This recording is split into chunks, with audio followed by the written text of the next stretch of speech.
Vale. Haupa, bale, uste dute gure txanda dela. Nirea eta hor kamararen atzean dagoen, uste dut hortik zuek agertzen ari zaretela, ez dakit nortzu zareten, imaginatzen du peila bat izango zaretela, eskerrik asko hor egoteagatik, eta, bueno, hobeto egongo zinateke hondartzan edo mendian, baina ze egingo diogu horrela tokatu zaigu.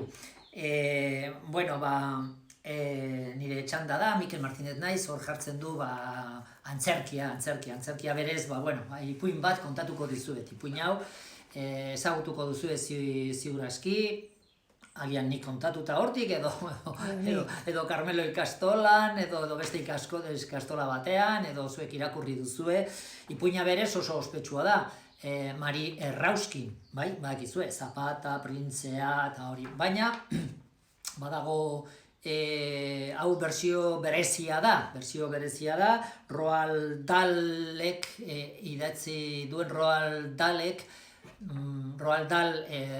ipuingile edo idazle oso ospetsua izan zen, uste dut inglesa edo eskoziarra uste dut, dela edo zela, ipuin ospetsu asko idatzi zituen, Matilda esate baterako, Aseria, uste dut ere bai, euskeraz nahiko ospetsua dela, eta beste batzuk, eta gero egin zuen ipuin klasiko batzuk, berak moldatu zituen, bertxotan jarri zuen, eta bere erara ere kontatu zuen, apur bat politikoki ez zuzenean, edo zuzenean segun bakoitzaren politika, ezta?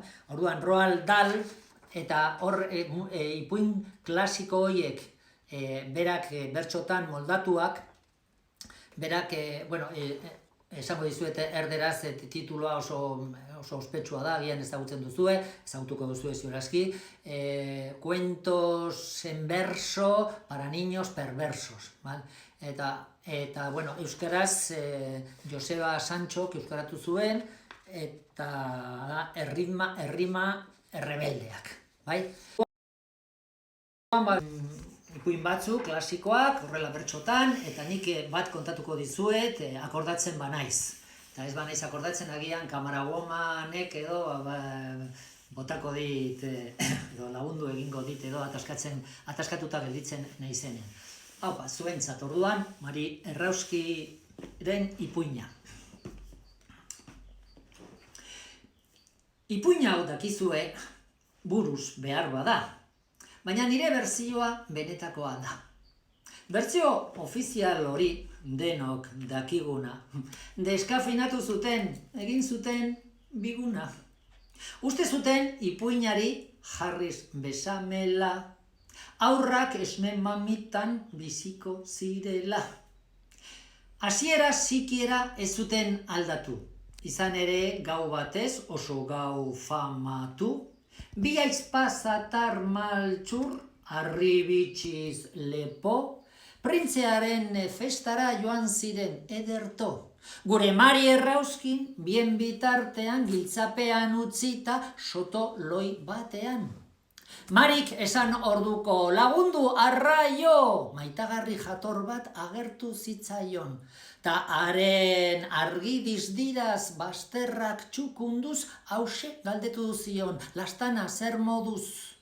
Ea nola nagoen diozu benetan, nola egongo naiz bada kakatxa honetan. Jauregian badago dantzaleku guaia, eta ez dut galdu nahi gaur gaueko jaia. Maitagarrik berala ados enetxoa, gogor astindu zuen bere makiltxoa. Eta Mari Errauskin lehen sotoan bazen, orain dotor eta eder pistan agertu zen. Mari printzearekin balseoan, ta aizpazatarrak begi erasoan. Printzeak heltzen zion Maritxuri gogor, paparra aterata, nahiko erasokor. Han zebilen gizona, jan beharrik neska, lerdea zeriola, itzez betototelka. Badatean Maritxuk, joño, gauerdia, mugitu behar du jada nire ipurdia. Baina printzeak tinko, baizera, ez gero, oratzen ziolarik, soinekotik bero. Marik oihu batean, askatu piztia, printzeak tiratu ta apurtu jantzia. Maritxu beraz ospa kulero utxetan, eta zapata galdu eskaileran bertan. Printzeak abarketa hartu zuen larri, ta denon aurrean ozen iragarri. Badut honen jabea aurkitzeko nahia, bera izango baita ene andregaia. Ate guztiak ditut joko banan, unkitu nauen dama nahi nuke eraman. Nola liteke gero, haze despistea, zapata kupel baten gainean ustea.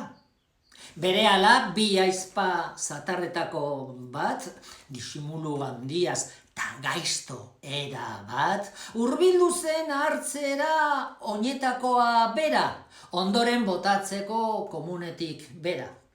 Gero haren lekuan, hanbertan kupelan, utziko zuen bere zapata ustela.